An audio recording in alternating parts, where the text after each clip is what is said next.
So we are right about to start with the last talk of the session. Please take your seats. And the talk is about FOSSology project given by Michael Jäger and Maximilian Huber. Let's welcome the speakers. Thank you. Actually, the talk at 5:40 already said thank you to the persons who still left. So I'm wondering what to say for the persons who stay until 6:40. Thank you very much anyway. So we are Maximilian and me, Michael. We both work on the open source project FOSSology, and we would like just to introduce it today very briefly in 15 minutes. We are very happy to have the opportunity, and let me start. So FOSSology is about this notice file thing. I guess you have seen maybe in open source projects already examples about notice files. One more popular notice file appearance are the legal parts in smartphones. If you are interested in this like about section, and then you see some legal section, and then you see a lot of licenses. And these are actually the licenses of the involved open source software. And the basic problem is if you have larger software today, obviously you use a lot of open source software. And if you would like to print all the different licenses, then you need to collect them, and probably you would like to have some software for that. And this is what FOSSology is about. So it's basically about licenses. If you are into the open source software licensing, there are two areas where you would like to deal with scanners. One scanner finds open source software that has been copied maybe to private proprietary products. And the other thing is just finding the license statements in open source software. FOSSology is about finding license statements in open source software. And why is that so difficult? Because open source software today is made of other open source software. So if you have an open source package, it's natural that you find pieces of other packages in that open source package. And as such, because different packages have different licenses, you will find also different licensing conditions for different parts of your open source software. That's why you would like to have software scanning it. So that's one problem you have. I have here a screenshot, probably you can't even read it. It's about Apache Thrift. You would think that this is an Apache Foundation project. Usually they are well curated about licensing, but this one has 20 different licensing statements for different parts inside the software, because Apache Thrift is about remote procedure invocation on different programming languages, and that involves different technology stacks, so you have different licenses. So that's one problem. And maybe you would say, okay, so what? So you collect all the different licenses, write some regular expression scanning thing, and then you get all the licenses of your open source software involved. The next problem is that licensing statements are usually not so easy to understand. So I have a couple of examples that should kind of explain what the real problem with finding out proper licensing is. Here we have a licensing from out of the wild from TrueCrypt software. It's actually very good software. I've used it myself. No offense against TrueCrypt. But the licensing here is very confusing, because they're saying like, oh, this software is actually based on some other software, but we license our software on TrueCrypt licensing. And then you find out, okay, but what was the license of the other software, by the way? And you start researching on this. Another example is that some persons just like software for write software for fun, and then they do licensing statements which are also fun, right? So this guy, and that's also a real example from out in the wild, it's from the zlib library, which is used at many places for just doing zlib compression. And this guy says, like, if you're a fan of Che Guevara, don't use my software, right?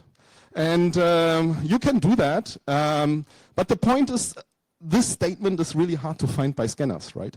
So you need to look at the statement. Maybe if you have real commercial software you want to sell in 100,000s, or so do you ask your lawyer. If you are an open source project, you say like, oh, that's fun, let's make another fun out of it, and you start another funny license like chocolate license or beerware license or whatever. But if you want to cope with it, somehow you come across this one. There are two other examples which make it more complicated. Here you have a common license text. It's called BSD license if you are into licensing. And then they have added to the license text another paragraph saying, oh, if you don't own licensing, you can also go for GPL licensing. This is because you want to be compatible maybe with GPL licensing and so on. But the fact is, this is a very custom statement about licensing, and it's really tough to write scanners to automatically identify these and interpret on these. And then there are even more nasty things. This is a common license text here. It's also an example from open source software, which is on GitHub. I didn't put the source here because I don't want to blame the vendor here. But this is about, in MIT licensing, it says you can do basically with the software whatever you want. Just tell who wrote the software. And then they have added to a standardized license statement special sentence saying like, yeah, but you can only use the software on our hardware, right? Or you can only use that software if you communicate with our hardware. And that is really a huge limitation, and you don't get it if you just scan for licensing statements, because a stupid scanner would probably find this licensing. And that's where FOSSology kicks in. FOSSology is not only scanning, because frankly today there are a lot of open source scanners today. There are fast scanners, there are scanners in Python, there are scanners in Java. You will find a lot of open source projects doing scans in open source software. But FOSSology is about scanning and review. So that's a major difference to other projects. It's not only about scanning, but it's also, if you have these ambiguous cases, you have an UI and can review what licensing you find in the software. So now I'm heading over to Maximilian. So is it working? Yeah. I will tell some core facts about FOSSology. It's open source, that's great. It's in fact even a Linux Foundation collaboration project. So it's the Linux Foundation supports the project, and yeah, it's GPL v2 licensed. So it will stay open source. And it's a Linux application which is mostly written in C and PHP. It has around 100,000 lines of C and 100,000 lines of PHP. The graphical web front end runs on Apache, and there's also a command line interface which can be used if one wants to have automated scans or wants to get the information into some other systems. It can be accessed via the command line. The backend of FOSSology is also very interesting. It contains a scheduler which runs agents in parallel and allows to, so if you have a huge chunk of code, you can upload it and say, I want these 3 scanners to be run on this upload, and then you can come back later once they are done. And we have PostgreSQL as database, and we have scripting for Docker and Vagrant. If one wants to just try it out or to deploy it, that makes it easier. So that are just some facts. Now I will try to actually show the application. Yeah, it's working. Is it readable or is it too small? So make it smaller, yeah. So actually, one would need a larger resolution for that, but I will try to work with that. So I have just uploaded 2 random packages, time and setlib. And now I can, for example, open the time library. And as shown previously, one can at one look see which statements might be contained, which licenses might be contained in the source code. And with this information, one can now try to find interesting copyright statements. For example, here there is some MIT license, and that is found correctly. And let me just switch to the more interesting setlib example. So here we see we have many setlib possibilities. That's one of the features of FOSSology, that FOSSology already knows setlib or the special parts of setlib. And that the special thing in setlib is that it says, if you want to know what the license situation is, look in the setlib.h file. And just to demonstrate what FOSSology can, I can now take this sentence and say, hey, this sentence is used often here, and I know what I'm doing. So every time I see that sentence in a file, I will say the setlib possibility was right, but I know it even better. I can say it's real setlib, and then I can say do that and look at each file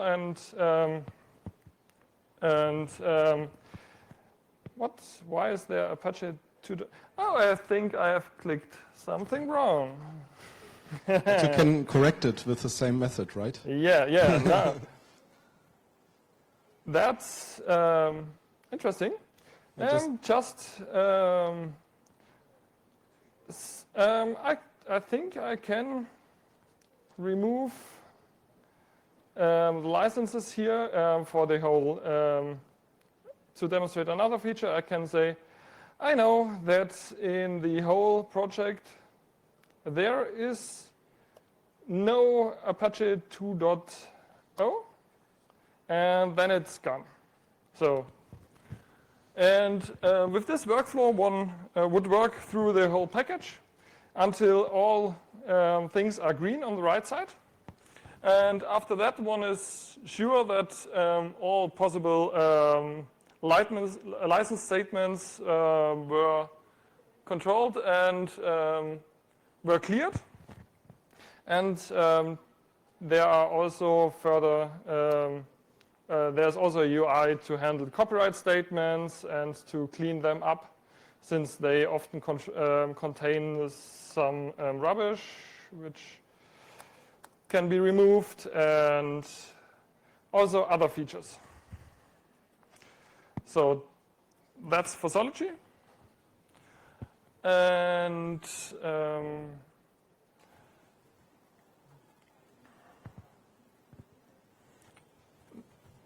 then another feature of FOSSology. Now one has the clearing. One has all the information in the system. And then there are how to tell others about the gained information. And for that, FOSSology supports SPDX, which is a format. I think it's created by a group by the Linux Foundation. Is that right? Yeah. And it's also supported by many other tools. So you can export the license information. You can even process it with your own tools, which might understand the XML RDF standard. And just to be fast, the next big step is company A has generated such an SPDX file, and it hands it to you, and you want to know whether it's right or wrong. And for that, you can also use FOSSology. So you would just take the provided SPDX file and upload it into the system. Then you would go to this exactly the same UI as here, but now you would see only the provided license information, and you can use the same UI to verify the SPDX file provided to you.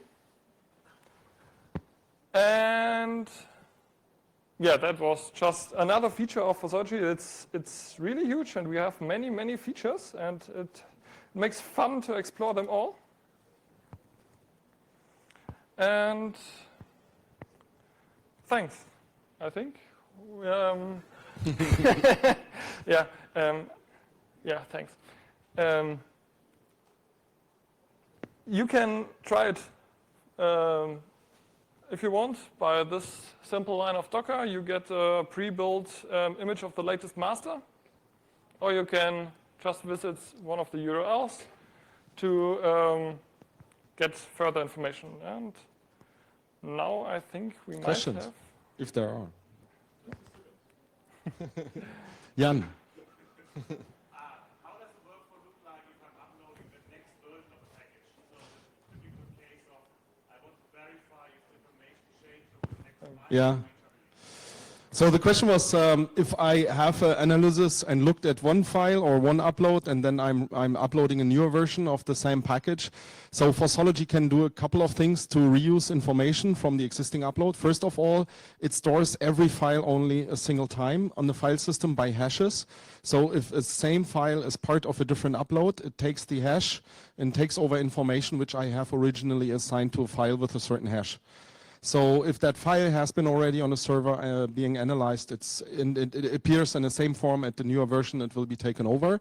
But also the custom formulations, and that was probably also the one important thing here with this presentation. License statements are normally written in like just prosaic language, right? And as such, if you have an open source project, you find these prosaic statements and you would like to tell the system if that prosaic statement is actually found in a file, then it's GPL. And that is what you can do with this interface of FOSSology. And you can reapply these rules, like identified text phrases hinting to a license to a new upload, so you do not need to make the work again. So that's why FOSSology is also a server-based application with multi-user, even multi-groups and so on. So that one big server just collects your analysis, and if you upload newer versions of that, you really need to look into new licensing statements that are found in newer versions of open source packages. I'm okay to have two more questions. But maybe just one quick.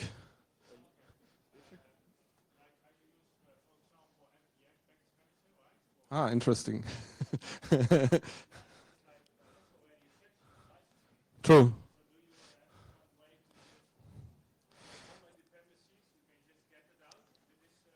Yeah, frankly, you know, NPM is not really the domain, the problem domain, because many packages have clear licensing in the beginning. It's really like the classic Linux or Unix packages that you find in this embedded systems programming. Also, for example, if you are a fan of Spring Framework, and they are very well licensed, very cleanly licensed. So for the clean licensing thing, FOSSology isn't fun, right? You're just uploading and you see always the same license, and then you say like, okay, what do I need to do here? But it's really for the classic C library that has been grown over many years, and you find 10 different licensing statements, and you would like to get a clean impression about the licensing situation. So NPM, I think it's also obvious, half page of JavaScript code, one liner of licensing in the beginning. So.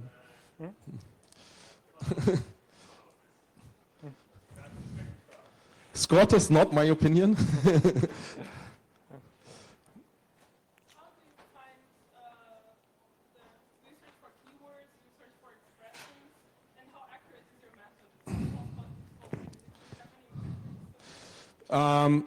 No, we don't, but FOSSology, actually, if you look for licensing statements, you can do many things. You can search for keywords, so you will find a lot of licensing statements, but you don't know which licensing or which license it is. And if you review these, you need to determine which license it is. So FOSSology can do both. You have keywords that hint at license-relevant text statements. You have full license text, like 400 full license text, and you can do text matching, and it shows to you 100% match. So you know that the license is actually in the open source package code base. And it does also some sentence characteristic sentence matching in the middle, which is not really like giving you the security or certainty that the certain text is actually there, but it hints very precisely at that this licensing is actually found. So it has keywords, regular expressions covering a couple of words, and full license text matching. I think we have to close. We will stay here in the middle, in the front, since this is the last talk, and we'll answer further questions. Need to close the room, but to close the room. So we won't stay in the room, but we will answer questions. Is there anywhere people can find you, either today or tomorrow?